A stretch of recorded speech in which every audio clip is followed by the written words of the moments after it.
Gayatri Mahamantra, with your back straight. Om Bhurabhuvah Swaha Tatsaviturvarenyam Bhargo Devasya Dhimahi Dhiyo Yonah Prachodayat. Saturday Sattva series ongoing upon the mystical Gayatri Mahamantra, part number 21. We embark upon the last word of Gayatri Mahamantra, that is Prachodayat.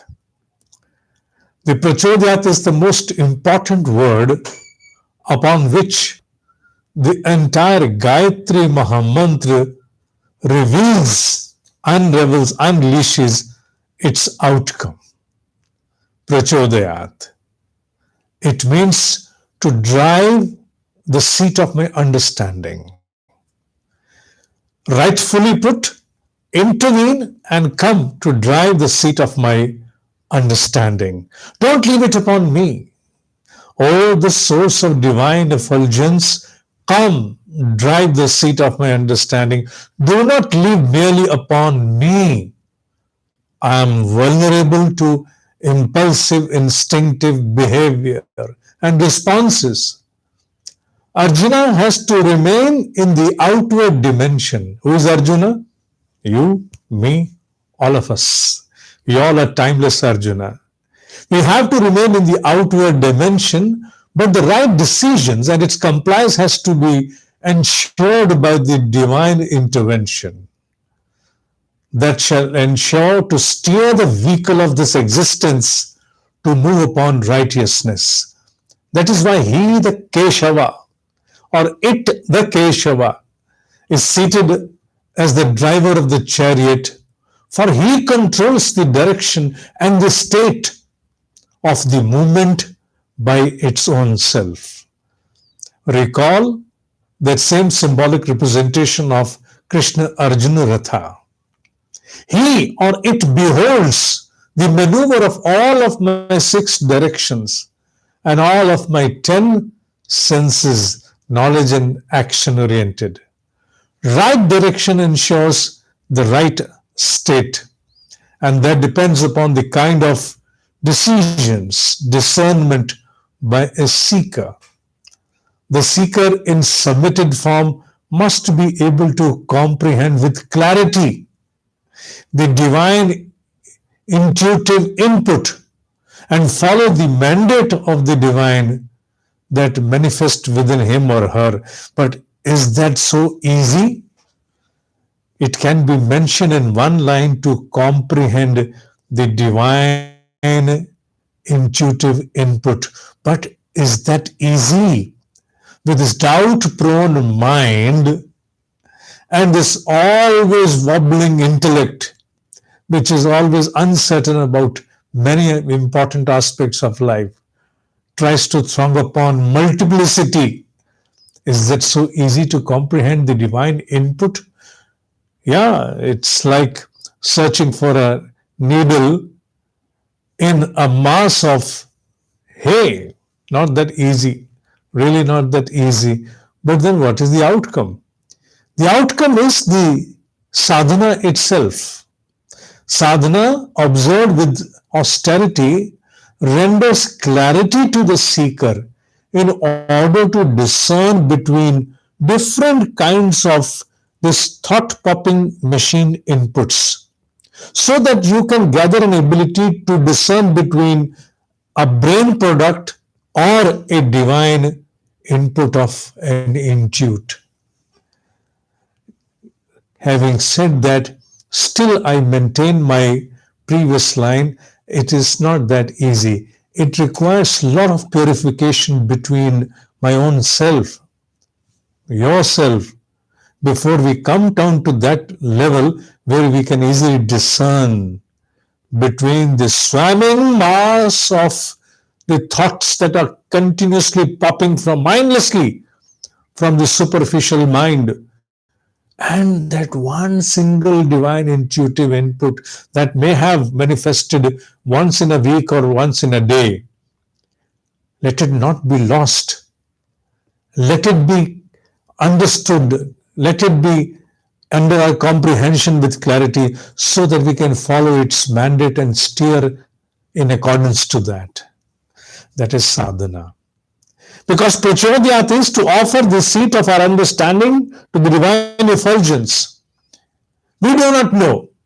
We do not know what is right or wrong. Even though the fact remains that we know what is right and what is wrong for us, yet we are not able to take a firm stand and become repulsive to our instinctive impulses. No, we always get swayed by the storm, the tornado of our craving senses, and we're driven apart. All of our efforts towards righteousness, observation of abstinence are thwarted, are simply thwarted by the storm of the sensorial drivers. Who then has to take the charge in order to not only thwart the deflecting agents, but at the same time give us the right direction? And that is why symbolic representation of Krishna Arjuna Rath in a way is also a symbolic representation of Gayatri Mahamantra, because everything depends ultimately upon who is at the driving seat, who is at the helm. I know what is good for myself, and I really ascertain to do good for my own self. I am not inimical to my own interest, but yet I am unable to follow the right pursuit. I discern one thing, embark upon another, and at the ultimate nick of the time, something else happens through me. Nothing of this kind should happen through an institution as a human, with all components and members within mind, intellect, chitta, ego, and the body as well. And for that, prachodhyat unravels. It unravels that the seat of understanding has to be offered to it, the divine effulgence. And that can only happen when we follow austerity with sadhana. Sadhana with austerity. Devoid of austerity? No, may render a yield which is minimalistic. If you really want the justice to be done, not you only, it's for me also. If I want the justice to be done for my sadhana, in the interest of my sadhana, then austerity and observation of sadhana of Gayatri have to travel together. Together. Short of that, no, the results are not going to come the way they should come.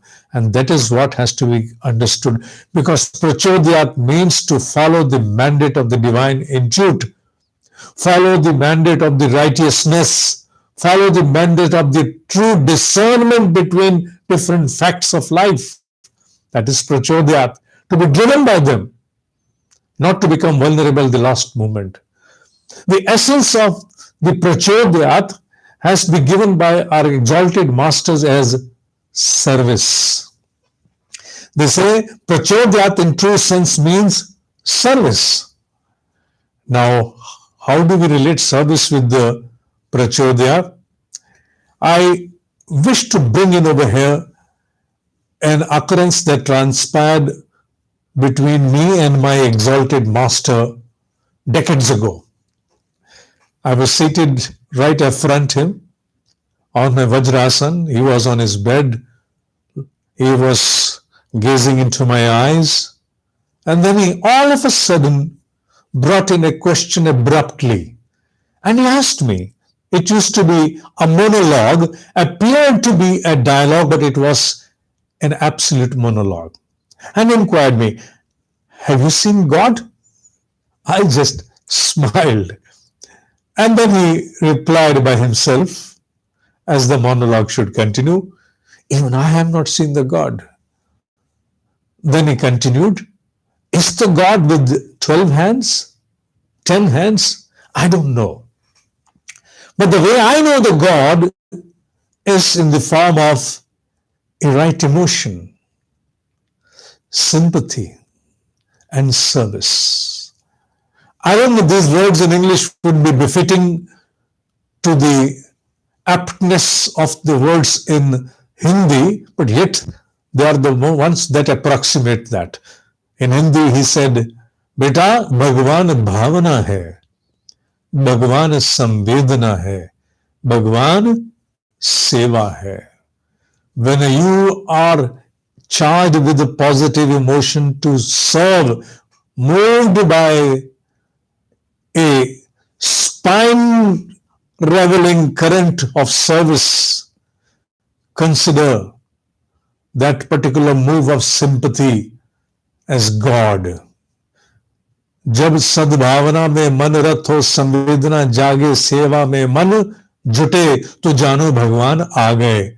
Apart from that, I don't know if there is any other form of God or not. So, prachodhyat in the form of service is also the invocation of the God. Rightly to be understood, service does not mean selfless service, especially does not mean that service without profit or with profit. If you rightfully study Karma Yoga, the right interpretation shall unravel few facts before you. With profit or without profit, do not make a selfless service. There are so many places where people engage themselves as a selfless service without profit, whereas they are not able to give their 100% to that particular pursuit. They undergo so much of promiscuity that everything becomes colored. They are not. And there are places where people in a business enterprise offer service with sheer dedication and devotion that their consumers always come back to them with 100% confidence and deep satisfaction. That should also be understood as service. Service is the yajna. Service has nothing to do with profit or without profit. If rightly understood, any kind of a service with profit or without profit, irrespective, accomplished with sheer dedication and devotion, is prachodhyat, is the service. That is the service. Rightfully understood, the seat of understanding must be always engaged, immersed in a divine effulgence to discern and determine the outcome, the decisions, the understanding, the perceptory windows. They always unravel before us avenues and understanding that lead us towards the right kind of service. Acts performed in one's life enable one harvest a crop. We sow through our acts, and as an outcome, we harvest the crop. That's all the karma theory all about. Let's understand the meaning of prachodhyat as the right kind of a service, because service is ultimately the outcome that has to now be interpreted or translated as an act. Having said that, with all credits that go to my great master, who is the 100% source of this understanding that I've shared through these series, and much more has to come, because each and every single word of Gayatri Mahamantra is a voluminous compilation. It's a research by those unknown great masters accomplished during those unknown times. It comprises so much of immensity that a human in his own form may not be able to do much of it justice unless he or she is an exalted one like my great master. More to come in the next series. For now, Om Hi Satya Hai, Om Hi Satya Hai, Om Hi Satya Hai.